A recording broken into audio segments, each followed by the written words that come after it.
a few seconds here. All right, we're live with a brand new episode. I got a special guest, and we're going to talk a little Cowboys, a little Washington, and a little expectations, and we're going to try to wrap it all up in 15 minutes. Bram, how you doing, man? What's up? How's everybody down in Dallas? Oh, man, we just licking our wounds, man, seeing whether or not we're going to pay Parsons. I'm hearing Kevin Durant saying that he would like to have Parsons in Washington. What's your thoughts on that? Yeah, me too. Anyway, who doesn't want him? Kevin Durant, by the way, is a massive, massive Commanders fan. So he's always at our games, and he's been a big fan of ours. And I have no doubt in my mind that you guys will be retaining Micah Parsons. I am not at all name the star who has walked out the building in Dallas in recent years. I could argue with you over how long it takes Jerry to pay these guys and the way he gets leveraged by them, but they don't leave. So I have no visions in my mind that Micah Parsons is actually leaving Dallas. Wow. Yeah. And I believe the same thing. You know, it's been 30 years, 30 seasons for us, right? For my Cowboys. And you guys been through a drought like that, similar, but you guys got Jaden Daniels now, new ownership. If there's any way that Snyder can come back to Washington, anyway. How? He doesn't own the team. Is there any way he can rebuy the team and repurchase the team? Because you guys are moving in a better direction since he's been gone. No, he doesn't own it. I mean, can Burger King buy McDonald's? I suppose. But I mean, no way, no how, huh? No. How do you feel about the new ownership, and how you feel about the coach over there now? That's Dan Quinn. Well, you guys know him well. You know, we didn't know a lot about him when he was hired, but what followed him was this reputation of relationship building and how much the players really, really liked playing for him. And I think that we should have seen this coming early, because Bobby Wagner spent his whole career on the West Coast, all of a sudden wanted to sign here. We had a lot of veterans who wanted to sign here. So, and this is before they'd done anything and before they had drafted Jaden Daniels. So now, now that they got Jaden Daniels and the world got to see what he did, it's a different destination point for sure. But before that, that's what Dan Quinn's about. He's a culture builder. He's been true to his form of being a relationship builder, very organized, very good communicator. We've loved him so far. And what's not to love? I mean, they had their best season since 1991. And they had 30 new players on their team a year ago. So that's an amazing, amazing job that the coaching staff and the front office did. And it does help that they drafted Jaden Daniels, and he looks like he's a unicorn. He had, in my opinion, the greatest rookie season any quarterback's ever had. They went from 4-13 to 12-5, won 2 road playoff games. The franchise had never done that before in a single postseason, went farther in the playoffs and had their best record in 34 years. They had what was maybe one of the greatest turnarounds in NFL history. One of the greatest. And Jaden Daniels is at the forefront of it. He's really, truly, we're very fortunate to have him. He's an amazing, amazing player. Yeah, but you being the voice of the Washington team, do you see yourself getting back like the Washington team in general? Did you guys make the best move this offseason and especially during the draft to get yourself back into that same position?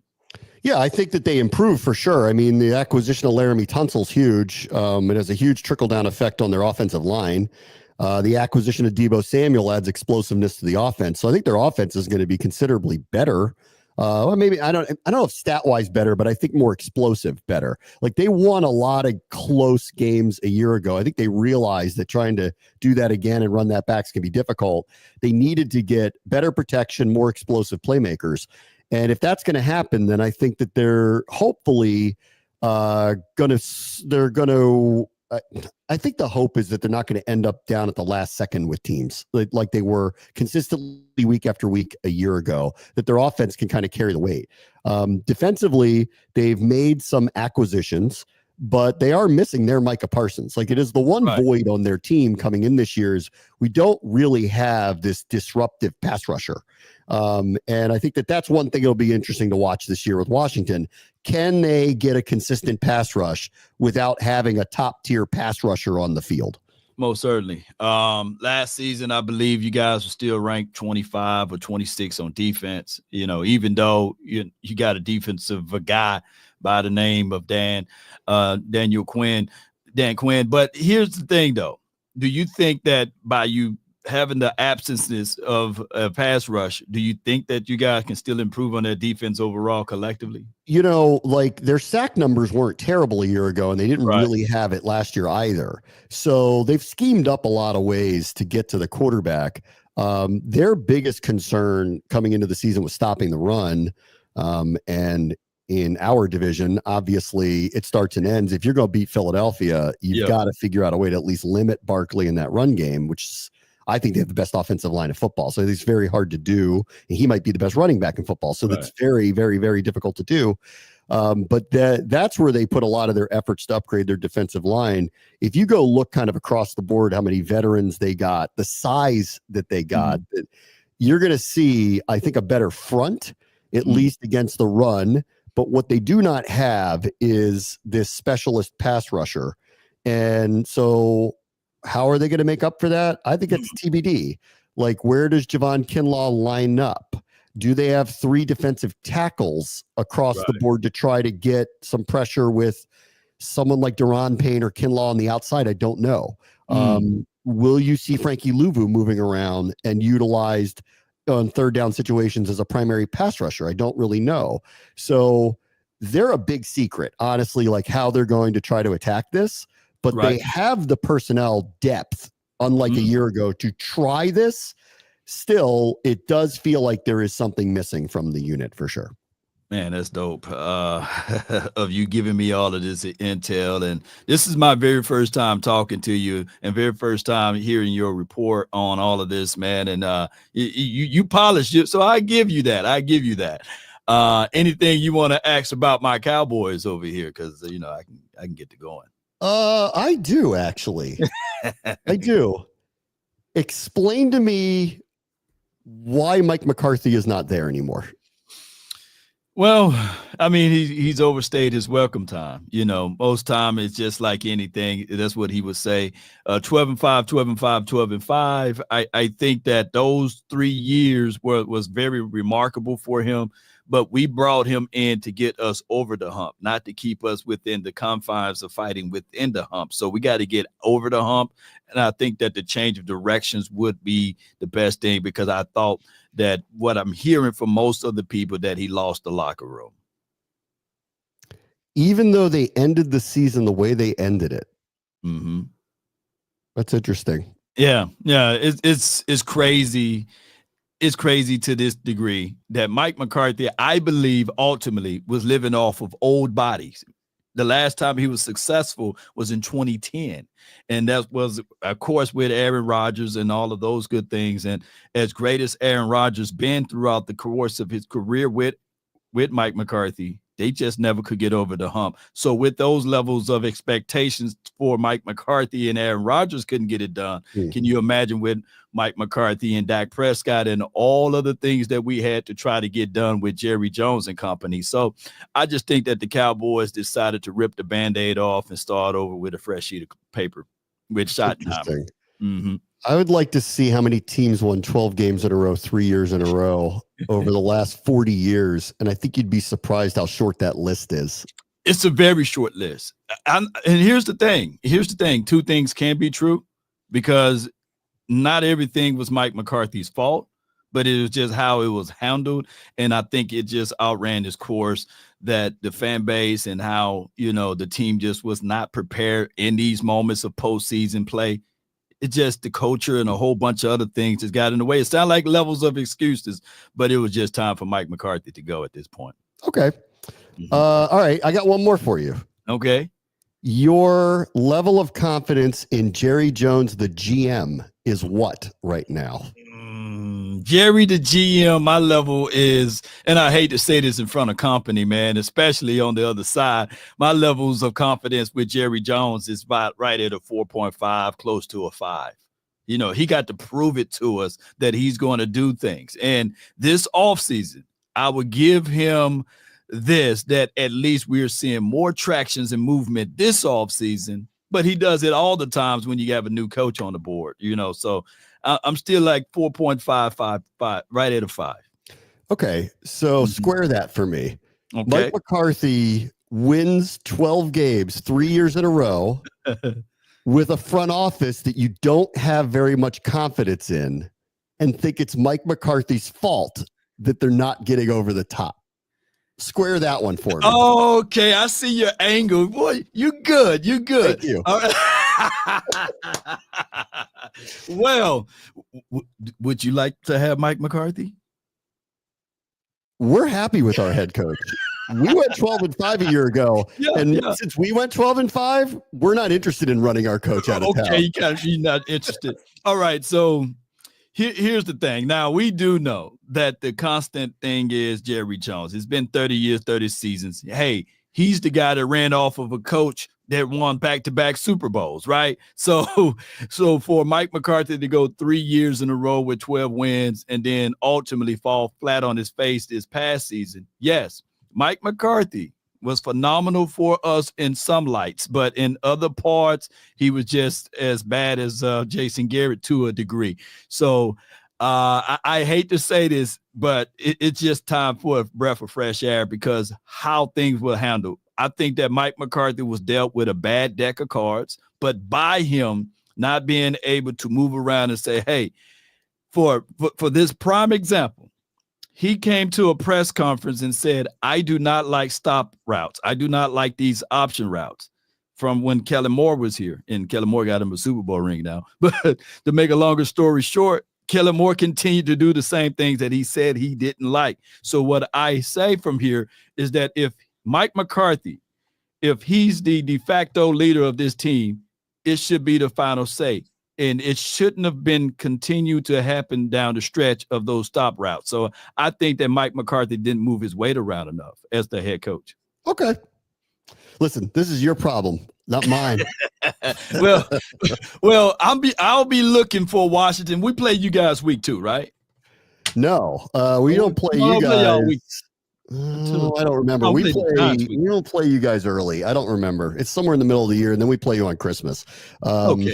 Okay. It's somewhere in the middle of the year. Yeah. That's right. We play. Actually, when I looked at, because we all have a tough schedule because of the divisions we're playing this year, the NFC North, AFC West. It's going to be very tough for everybody in our division to kind of get through.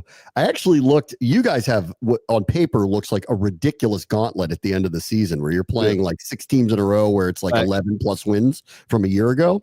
We'll see how it plays out, but it looks ridiculous. I've made the case up here. I'm like, because everyone thinks this is kind of the Eagles and Washington competing with one another and try to, win the division. I think you guys, it's primed if you look at the schedule for you guys to start 7-3, something like that. And if you are in a situation like that, then you're going to throw a wrench into everybody's plans. And you'll have the room to take a couple of nicks along the way because your schedule's too hard at the end of the season. So I'm actually pretty bullish about Dallas being extremely competitive early. And then we'll see what happens. And if, like Washington, they ended up with a really, really good record. And then all of a sudden, like they could sustain a couple of losses in the middle of the year and it didn't derail them. That's possible. What could happen to the Cowboys this year? Your schedule looks like something that could be navigated differently than what Washington's or Philadelphia's is early in the year. And then we'll see in the second half of the season. Yeah. The thing that I got circled on the calendar is, of course, the Eagles, right? They are the creme de la creme in this division right now. The expectations is high for them to even run it back with Saquon Barkley, AJ Brown, and Smitty on both sides, on one side or the other. And of course, they just won the Super Bowl. We played them week 1. You would think that it would be a rematch of the Washington versus the Eagles, but tickets are ticketing and they want to see a show. and we need to have a healthy Dak Prescott. So with that being said, you are right. It can go either or with a first-time head coach with a gauntlet of schedule, kind of a little bit in the beginning and then a little bit in the middle and a little bit at the end. This could be a setup for disaster, or it could be a setup for success. I think you have the roads right in front of you. Like right. Washington, Philadelphia, very tough. Washington's schedule actually early reads like they could get off to a decent start, but it gets very difficult in the middle of the schedule. Dallas's is wide open to have a very, very good first 9-10 game record. And at that point, then you're sitting in a good spot. But if you don't take advantage of it, what it looks like on paper is you're in trouble at the end of the year because there's just too many good opponents that are lined up against you at the end of the year. But if you're 7-3, you can go 500 down the stretch, still make the playoffs. Big facts. Here's my thoughts with my team. I truly would like for them to gel together, and it's good that at the end, if we can get on this run. I get it. The first part of this year, it's just neither here nor there. But at the end of the year, that's where you know when the weather changes, when it's cold. That's when you're playing real football. Can you stop the run? Can you run the ball? Those are the two categories that I'm looking for out of my team. And if it all said and done towards the back part of the schedule, hey, let's roll with it. I think we can sneak into the playoff and do some damage. I agree. Yeah. Yeah. And for those, and I know you said you got to go, but can you let people know where they can find and follow you? And this show and episode is brought to you by Believe Network. So you guys be sure to check us out. We will be circulating there on that platform. But can you let people know where they can find and follow you? Yeah. My company's called Empire Media, AMPIRE. You can see most of our shows on YouTube. You can get it wherever you get your podcasts. We're also we're working with Believe as well. So you can catch my show or other shows about the Commanders. And, considering, this is a Cowboys show. Yeah. And everybody outside of Dallas who's watching you, we all think you're all bandwagoners anyway. If you want to jump on the bandwagon of the team with this great quarterback, we welcome you with open arms. So come on over. There's a thing called a sophomore slump. So I'll be looking forward to your slump. Yeah, okay. You got it. No doubt, man. It's a pleasure talking to you. Go Cowboys all day, every day. I appreciate everybody for tuning in to this impromptu show. During the season, me and my guy over here, maybe we'll give you guys an hour to talk about the NFC East and beyond. But I truly believe by the time we play the Washington team, the Cowboys will be on top of things, my brother. It should be a very, very, very interesting year. And to all my friends in Dallas, I love you guys. I love coming down there every year. So I look forward to the renewal of the rivalry where we're both good at the same time. I'd like to see that again. That'd be fun. Yeah, all three of us good. We just waiting on the Giants to join the party now. I appreciate you. Thank you so much, man. You have a good day and a better tomorrow. See you.